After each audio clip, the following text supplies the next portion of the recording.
ఓం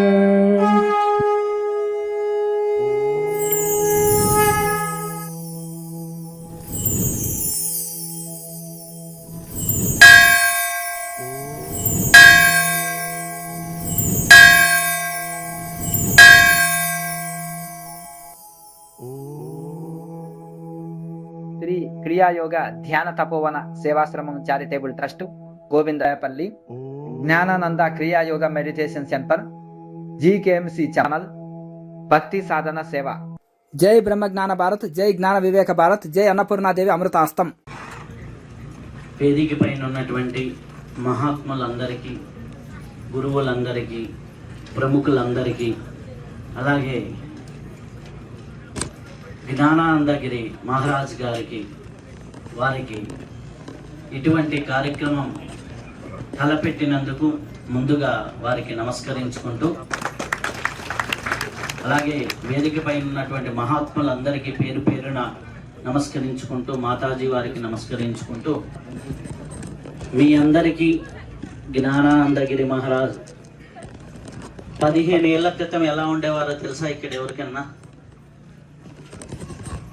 15 ఏళ్ల క్రితం ఒకరిద్దరు ఉన్నారు బహుశా.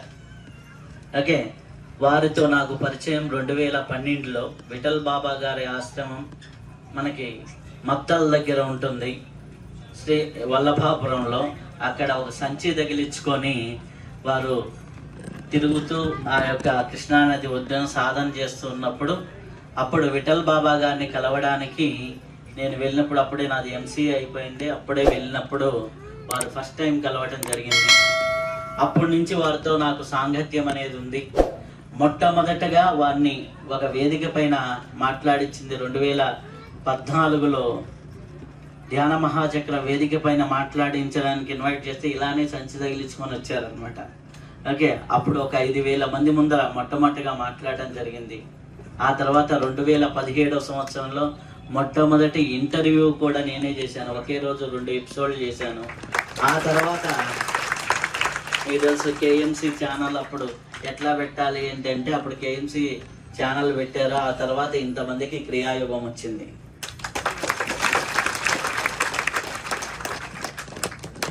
ఇప్పుడు ఇంతటి కార్యక్రమం, ఇంతటి ఇది చేసే ముందర కూడా, మొన్న కూడా రీసెంట్గా, ఇప్పుడు ఇంత ముందర వరకు నిరవి టీవీగా ఉంది, మొన్ననే పేరు మార్చాము సౌరవి టీవీగా. మొన్న ఈ విషయాలన్నిటి మీద కూడా ఒక ఇంటర్వ్యూ చేయడం జరిగింది. మొన్న రీసెంట్గా 1 మంత్ బ్యాక్ కూడా వారితో ఈ ఇంటర్వ్యూ చేయడం జరిగింది. అలాగే వారిలో ఉన్నది ఏంటి అంటే, ఎప్పుడూ కూడా అదే శరీరం, 15 ఏళ్ళ ముందర అదే ప్రాణం, ఇప్పుడు కూడా అలానే ఉంటారు. ఓకే, గురువుని శరీరంతో కాదు, అఖండ మండలాకార స్వరూపుడిగా, ఇవి విశ్వవ్యాప్తమైనటువంటి స్వరూపుడిగా, గురువు అంటే ఒక వ్యక్తి కాదు, ఆ తత్వానికి ప్రతీకగా మనం చూసినప్పుడు, ఈ యొక్క ప్రతి ఒక్కరిలో ఉన్నటువంటి ఆ గురుతత్వానికి ప్రాణమిల్లినప్పుడే అది నిజమైన గురు పౌర్ణమి అవుతుంది. కాబట్టి ఆ యొక్క గురుతత్వాన్ని మనకి ప్రతి ఒక్కరిలో ఉంది. దాన్ని తట్టి నిద్ర లేపగలిగితే చాలు. ఇందాక స్వామీజీ వారు చెప్పారు, ఒక మహాత్ములు చెప్పారు, వారితో పోలిస్తే నా వయసు చాలా చిన్నది ఇక్కడ ఉన్న వాళ్ళలో. కానీ నా అదృష్టం ఏంటి అంటే, నేను తిరిగినంతమంది గురువుల్ని, నేను కలిసినంతమంది గురువుల్ని, నేను చూసినటువంటి మహాత్ములు, ఒక్కొక్క పరంపర, ఒక్కొక్క సాంప్రదాయాలు, క్రియాయోగ సాంప్రదాయంలోనే నేను 10-15 సాంప్రదాయాలను చూశాను. అంటే 10-15 కోణాల్లో క్రియాయోగంలోనే నేను చూశాను. అలాగే గిరి సాంప్రదాయం, సరస్వతి సాంప్రదాయం, ఎన్ని నాద సాంప్రదాయం, అలాగే మనకు వస్తే గురు పరంపరలు ఎన్ని ఉన్నాయి, దత్త పరంపరలు, శ్రీ విద్యా పరంపరలు ఎన్ని ఉన్నాయి. వీటన్నిటిలో చేస్తున్నది అందరి తపన ఒకటే, అందరి మనుషుల్లో మానవత్వాన్ని లేపడమే. ఆ మానవత్వాన్ని నిద్రలేపి ప్రతి మనిషిని కూడా, ఎప్పుడైతే ఆ మనిషిని వాళ్ళలో ఉన్నటువంటి దైవత్వాన్ని, గురుతత్వాన్ని నిద్రలేపితే వాడే సమాజానికి ఉపయోగపడేటటువంటి గొప్ప వాళ్ళు అవుతారు. అలా ప్రతి మనిషిలో ఆ యొక్క జ్ఞానాన్ని రాజింప చేయడం, ఆ జ్యోతిని వెలిగించే ప్రయత్నం గురువులందరూ చేస్తున్నారు, అఖండ గురువులందరూ చేస్తున్నారు. ఈరోజు వారు పూరించిన శంఖారావం ఇది ఇక్కడ కాకుండా ఎంతో ఉన్నతంగా వెళ్ళాలి అనేసి మనసా వాచా కర్మన కోరుకుంటూ, అలాగే మీ అందరికీ కూడా ఒక టెక్నిక్స్ చెప్తాను. ఏం టెక్నిక్ అంటే, మీరందరూ కూడా ఇంకా దీన్ని ముందుకు తీసుకెళ్ళాలి అంటే సింపుల్గా అందరి దగ్గర ఈరోజు మొబైల్స్ ఉన్నాయి, అందరి దగ్గర ఈరోజు ఇవన్నీ టెక్నాలజీ అనేది ఉంది. అందరూ ఈ యూట్యూబ్లో ఈజీగా గురువుల వీడియోలు చూస్తున్నారు.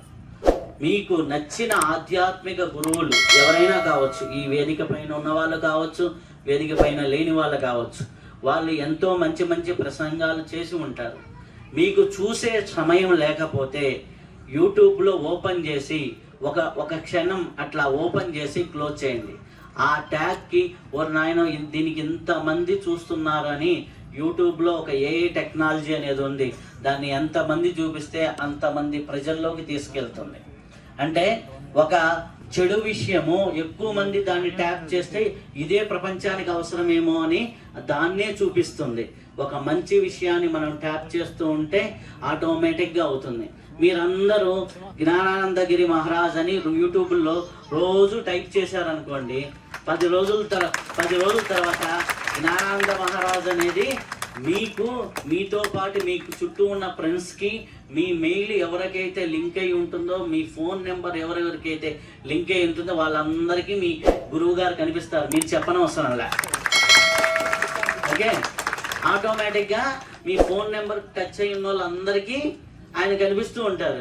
ఈయనెవరు అంటే, ఈయనతో మీరు ఒక్కసారి ఫోటో దిగి పెట్టిన ఆ గురువు గారు ఎవరు అండి, మేము చూస్తున్నాం, మేము వెళ్ళాలి ఆ గురువు గారి దగ్గరికి, వాళ్ళే మీ దగ్గరికి వచ్చి వెళ్ళాలి అనే ప్రయత్నం రివర్స్లో జరుగుతుంది.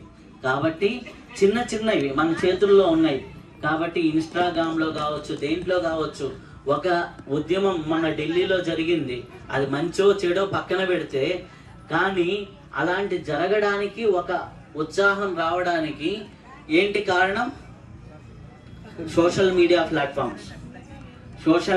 ప్లాట్ఫామ్స్ని మంచికి వాడుకుంటే, ఆధ్యాత్మికత కోసం వాడుకుంటే, మీ గురువుల వీడియోల్ని, మీకు నచ్చిన గురువుల వీడియోల్ని 10 మందికి షేర్ చేస్తూ ఉంటే ఆటోమేటిక్గా ఆధ్యాత్మికత వైపు ఉంటుంది. ఎందుకంటే 2017లో నేను ఇంటర్వ్యూ చేసే రోజు సోషల్ మీడియాలో వేస్ట్ కంటెంట్, స్పిరిచువల్ కంటెంట్ అంటే ఏదో ఎప్పుడో పండక్కో పబ్బానికో గురువుల్ని ఇంటర్వ్యూలు చేసేవాళ్ళు 2017లో. ఈరోజు ప్రతి యూట్యూబ్ ఛానల్ దగ్గర నుంచి, ప్రతి పిల్లవాడి దగ్గర నుంచి నేను ఈ టెంపుల్కి వెళ్ళానని రీల్స్ పెట్టుకుంటున్నారు. ఈరోజు అరుణాచలం మీద ఎన్ని రీల్స్ ఉన్నాయి, కాశీ మీద ఎన్ని రీల్స్ ఉన్నాయి, ఏ ఊరు పేరు కొట్టినా కానీ ఇప్పుడు ఆ గుడికి వెళ్ళే వాళ్ళు సంఖ్య పెరుగుతుంది. ఎందుకు అంటే ఒక ఆధ్యాత్మికత అనేది ఇంత గొప్పది అని. ఇప్పుడు ఫర్ ఎగ్జాంపుల్ స్వామీజీ ఇక్కడ ఉన్నారు, మనకు తెలుగు వచ్చిన వాళ్ళు ఏ అమెరికాలో ఉన్నారో, అలాగే ఏ కంట్రీల్లో ఉన్నారో మనకు తెలియదు. భూమి మొత్తం మీద ఈరోజు సాఫ్ట్వేర్ అయిన తర్వాత ప్రతి దేశంలో మన తెలుగు వాళ్ళు ఉన్నారు. ఆ తెలుగు వాళ్ళు అక్కడ చూడాలి అంటే మీరు దాన్ని షేర్ చేయటము, ఈ విధంగా చేస్తూ ఉంటే ఆటోమేటిక్గా వెళ్తూ ఉంటుంది. వెళ్ళినప్పుడు అక్కడ వాళ్ళు వింటారు. వాళ్ళు ఇక్కడికి వచ్చినప్పుడు ఈ ఆశ్రమాలకి వాళ్ళు హితోధికంగానో ధన రూపేనో ఏదో ఒక రకంగా సహాయం చేస్తూ ఉంటారు.